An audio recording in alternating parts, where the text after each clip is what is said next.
Hi. Okay, so this is lesson two in terms of Buddhist practices. So just like in Christianity, we looked at how do Christians worship. We need to do the same in Buddhism as well. And the thing is, how they worship varies from culture to culture. It's very different from Christianity in that sense. In that in Christianity, you can go from one part of the world to another part of the world, and the worship can be very, very similar.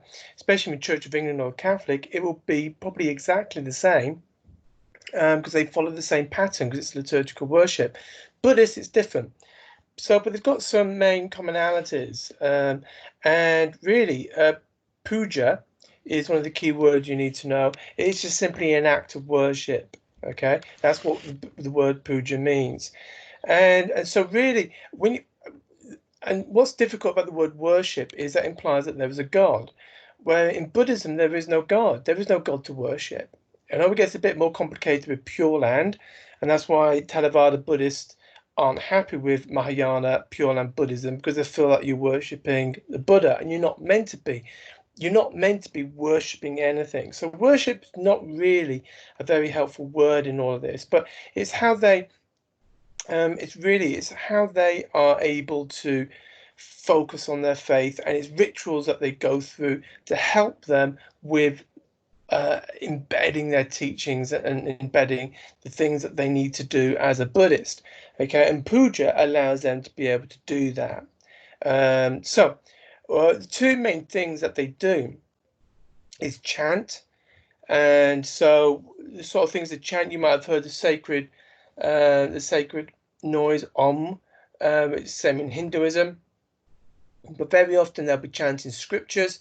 They'll be chanting the teachings like the Five Moral Precepts or the Four Noble Truths, and or they might do the Bodhisattva vows. And so it's a devotional practice. It's a kind of thing. It's repetition, and you just do it again and again. The whole point about it is that it becomes meditative. If you're saying the same thing, you're not really. It's a mixture of thinking about it, but it becomes part of you. The chanting and the mantra recitation, where you're repeating something, it is just making those scriptures and those teachings become part of you. So it's things. So you instinctively start thinking in a Buddhist way because you are repeating the teachings again and again and again. And so for mantras, often calling the spiritual qualities of a Buddha, Bodhisattva, the most common mantra used by Tibetan Buddhists is Om Mani Padme Hum, represents a sound of compassion associated with a Bodhisattva of compassion, who is Avalokiteshvara.